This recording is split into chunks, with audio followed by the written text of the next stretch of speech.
channel. It's your own girl Bukola. To my old subscribers, thank you for coming back, and to the new ones, you're welcome.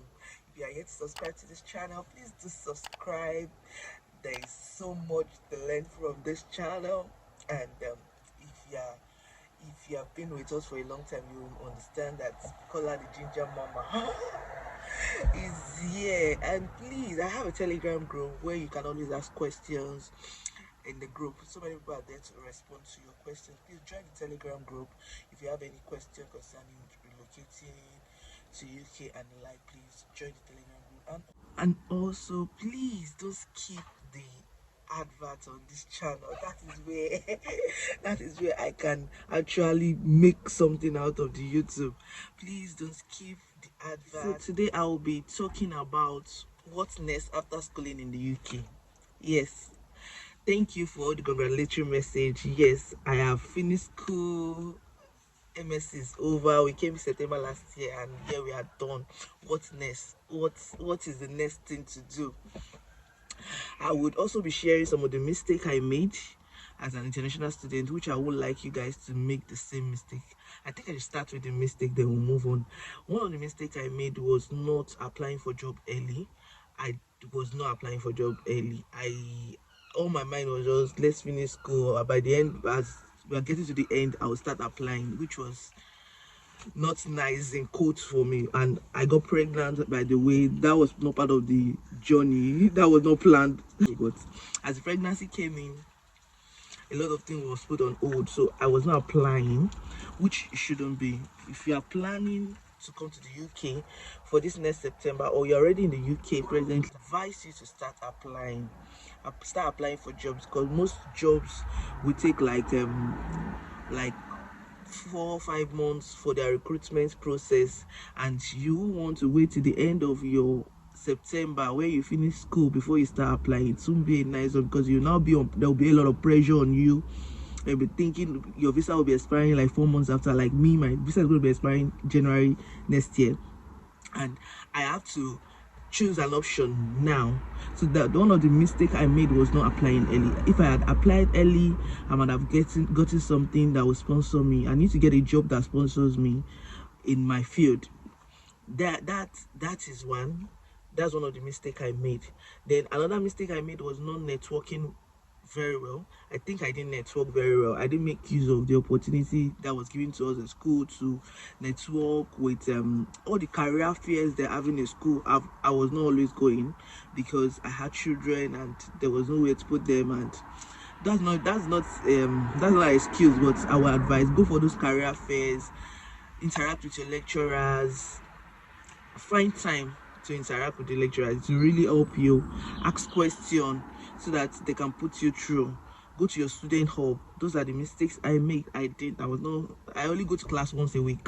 So once a week, that's the only time you see me around the school. The other time I'm at home with my children, or I've gone to work.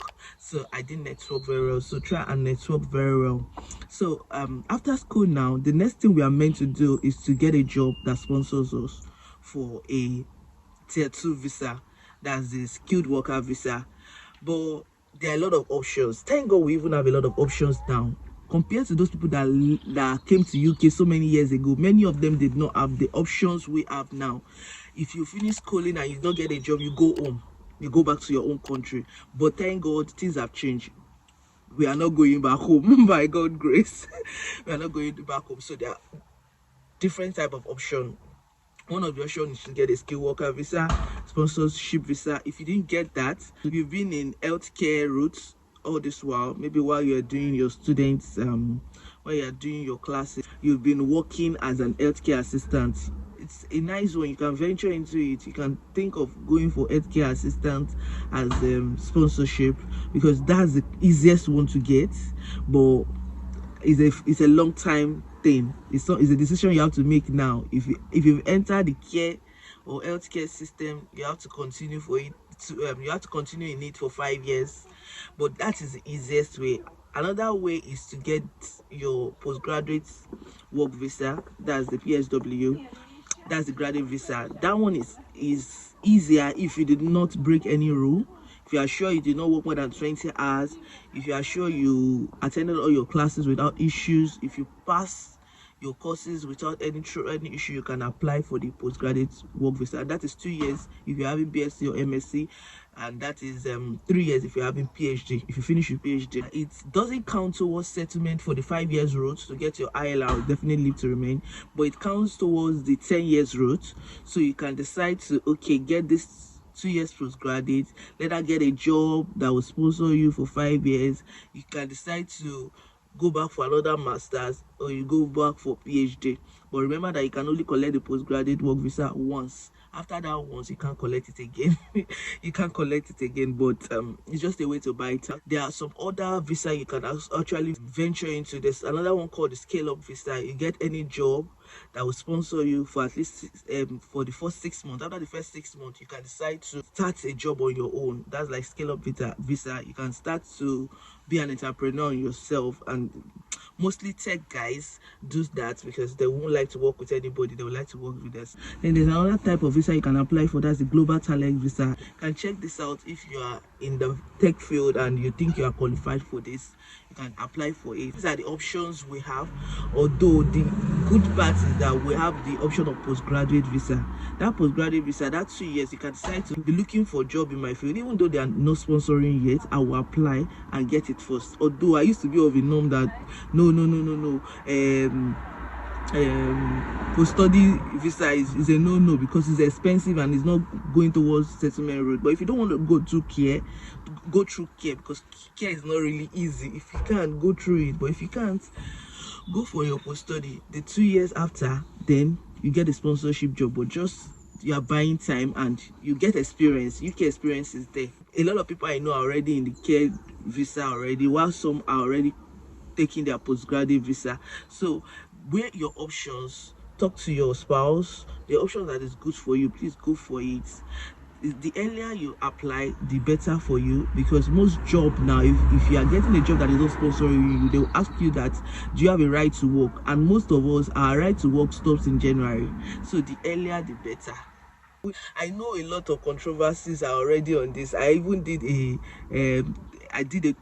poll on my Instagram, and I said, would you like to watch Bomb for 5 years, or you go for postgraduate visa, or you marry British citizen, or you die here?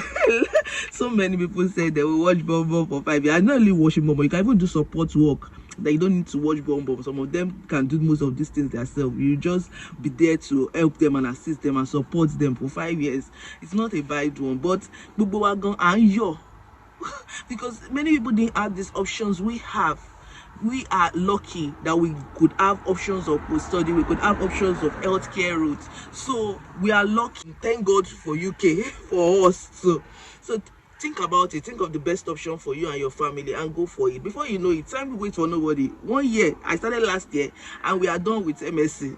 1 year is gone. Before you know it, if you do the care route, 5 years is gone. You are done.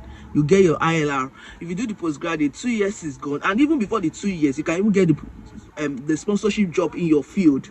If you know that you're a career person and you have a goal for your career, you can go for the postgraduate. If you're not getting a job that sponsors you easily, you know that if you get that jobs that will not sponsor you, most of them will still end up sponsoring you later. So it's better to go for it. Okay, so thank you guys for watching to this end. See you in my next video. Please don't forget to like, don't forget to subscribe, don't forget to put on your notification and join the Telegram group. Also, don't skip my ad. Please help. Don't skip ad. And please don't skip ad. See you guys in my next video. Bye.